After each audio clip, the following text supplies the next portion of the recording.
Anatomía del endometrio humano.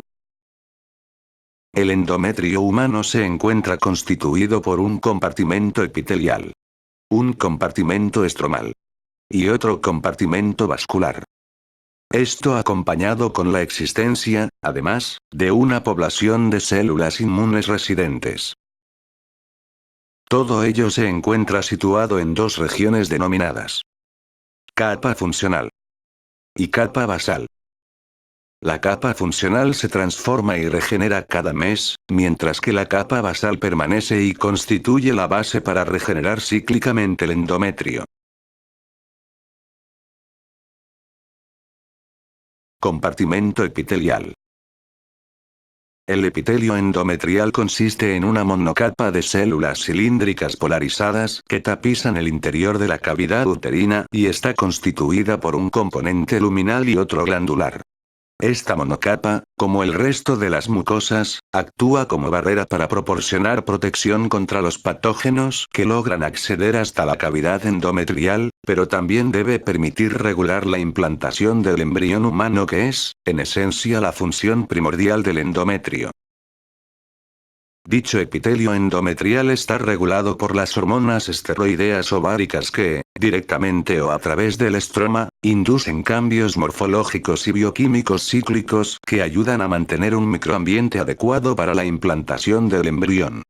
Su función en este proceso es básica, ya que controla la adhesión del embrión sobre el estroma y los vasos endometriales, actuando como primer mediador del diálogo entre el embrión y el endometrio materno. El epitelio endometrial varía su morfología según la fase del ciclo menstrual en un proceso denominado transformación de la membrana plasmática. Estos cambios estructurales incluyen modificaciones de la membrana plasmática y el citoesqueleto.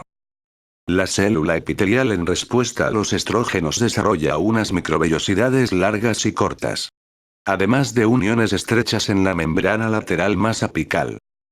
El cinturón de actina es prominente y los desmosomas son comparativamente más numerosos. Durante la fase secretora, las microvillosidades disminuyen y las protuberancias apicales se hacen más prominentes en el lumen uterino.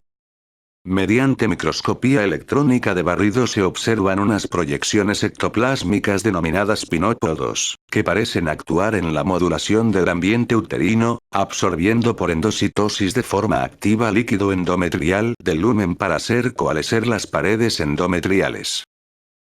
A pesar de desconocerse su función real, parecen ser inducidos por la endocitosis de líquido endometrial por parte de las células epiteliales y presentar funciones de secreción, considerándose unos marcadores morfológicos del período de receptividad uterina.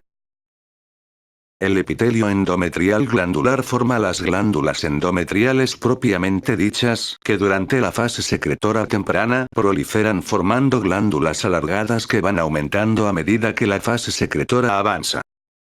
Su función es la producción y secreción de moléculas necesarias para la nutrición e implantación del blastocisto, como la glicodelina. Un conjunto de características ultraestructurales van asociadas con esta transformación que incluye la acumulación de glucógeno en el citoplasma subnuclear, así como la formación de mitocondrias gigantes y el desarrollo de un sistema de canales nucleares. Compartimento estromal. El estroma endometrial es un tejido conectivo compuesto por células y matriz extracelular. El tipo celular que compone mayoritariamente el estroma es el fibroblasto y está implicado en la remodelación de la matriz extracelular a lo largo del ciclo menstrual, principalmente en la fase lútea mediante el proceso de desidualización. Se denomina así a una serie de cambios morfológicos, bioquímicos y génicos de los fibroblastos en respuesta a la exposición a los estrógenos y progesterona. Dichos cambios van dirigidos a regular la implantación mediante el control de la invasión del trofoblasto en el útero materno. La desidualización comienza a partir del día 6 a 7 después de la aparición de la progesterona. Las células del estroma sufren una transformación morfológica, pasando de ser células pequeñas y compactas, a células grandes y poligonales, con núcleo vesicular bien definido, aparato de Golgi bien desarrollado y laminillas paralelas de retículo endoplasmático. Una vez que experimentan estos cambios, comienzan a producir y secretar prolactina, además de proteína de unión al factor de crecimiento similar a la insulina 1, como moléculas definitorias de la desidualización. Además, producen factor de crecimiento de fibroblastos y el factor de crecimiento epidérmico, proteínas de la matriz extracelular como laminina, fibronectina y heparan. La reacción residual perivascular aparece el día 23 y alcanza la superficie epitelial el día 25 a 26 del ciclo menstrual.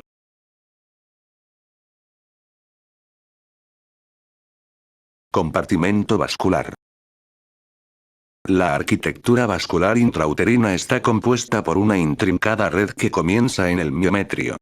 Las arterias uterinas forman las arterias arcuatas, las cuales dan lugar a las arterias radiales que, al atravesar el espesor del miometrio, llegan a la unión endometrio-miometrio, donde se diferencian en arterias basales, las cuales a su vez forman una red anastomótica, de donde salen las arterias espirales, que son terminales y mantienen la capa basal.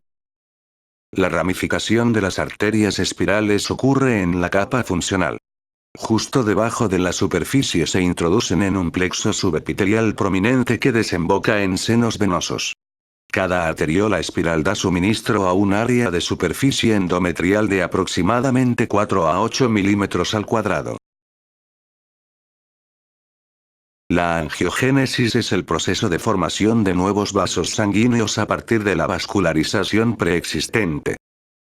En los tejidos adultos, este proceso fisiológico tiene lugar solamente durante los mecanismos de cicatrización en las heridas, y en las fracturas. Sin embargo, el aparato reproductor femenino es una excepción debido a su ciclicidad.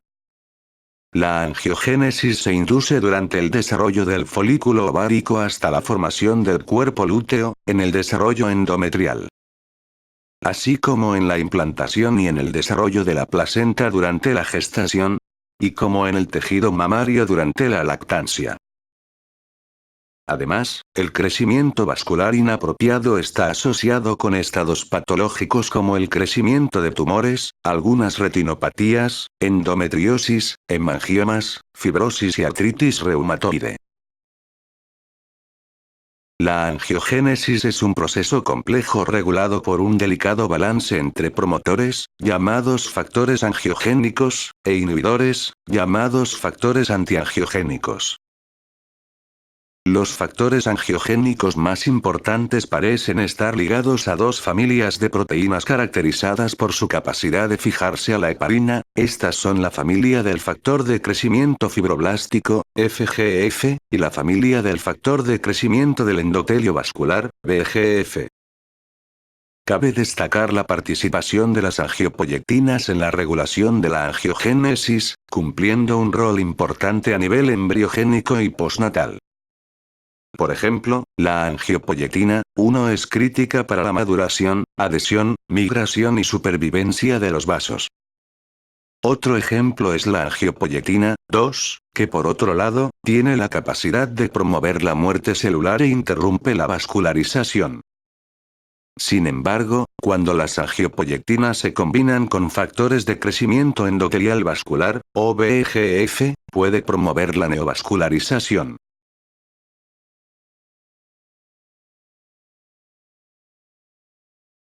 Angiogénesis en el endometrio humano.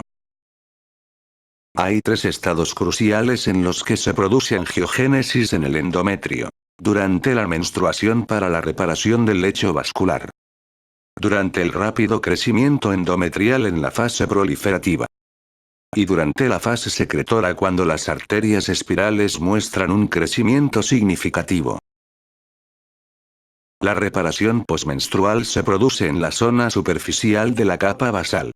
El crecimiento vascular de la fase proliferativa sucede en la capa funcional en la cual, bajo la influencia de los estrógenos, el endometrio cuatriplica su grosor.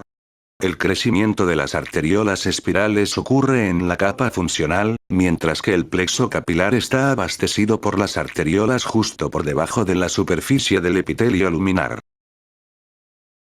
La angiogénesis en el endometrio humano no ocurre por la vía clásica, que consiste en la migración y proliferación de células endoteliales, rotura de la lámina basal y fusión de brotes endoteliales.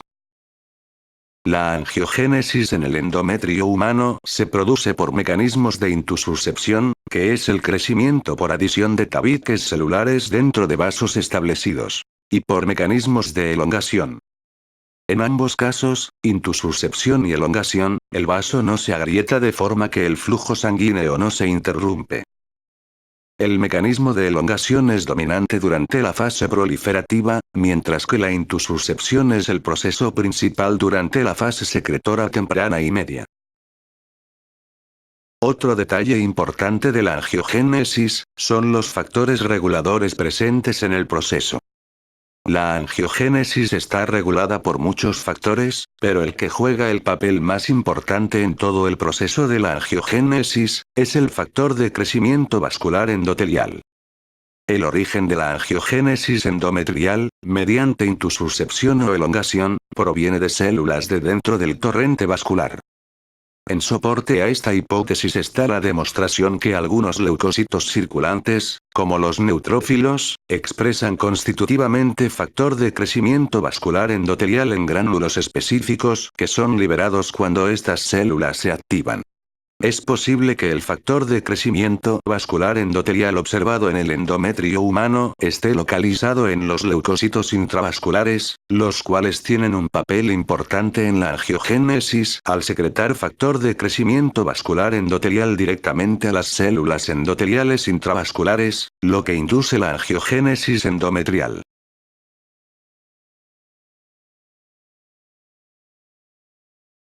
Células inmunes residentes. El sistema inmune constituye en los mamíferos un mecanismo adaptado de defensa, capaz de protegerlo de la invasión de organismos infecciosos, de sus productos tóxicos y de células anómalas o extrañas. Dentro de este sistema de vigilancia hay dos categorías. La inmunidad innata, mediada por células que responden de forma inespecífica, y la inmunidad adquirida, mediada por linfocitos capaces de sintetizar receptores de superficie o de secretar anticuerpos que se unen a las moléculas extrañas, respetando al mismo tiempo las moléculas del propio organismo. La respuesta adquirida se divide en dos clases. La humoral, que resulta de la generación de anticuerpos, y la celular, que supone la generación de células citotóxicas, encargadas de provocar la destrucción de las células extrañas, o células propias infectadas por agentes externos. El endometrio humano contiene células del sistema inmunológico que son relevantes para la fisiología endometrial, especialmente en la regulación de la respuesta inmune local y para evitar el rechazo inmunológico durante la implantación embrionaria. La población leucocitaria encontrada en el endometrio normal supone entre un 10 a un 15% de la celularidad del estroma. Cabe destacar que la población leucocitaria fluctúa cíclicamente y es máxima en la fase secretora tardía, y en la fase premenstrual. Esta población está formada fundamentalmente por células natural killer uterinas, macrófagos, y linfocitos T. La población mayoritaria de células inmunes residentes durante el período preimplantatorio son las natural killers uterinas, que se caracterizan inmunológicamente por ser CD56 positivo, CD16 negativo y CD3 negativo. Estas células se localizan durante este período en la proximidad de las glándulas endometriales y de las arteriolas espirales.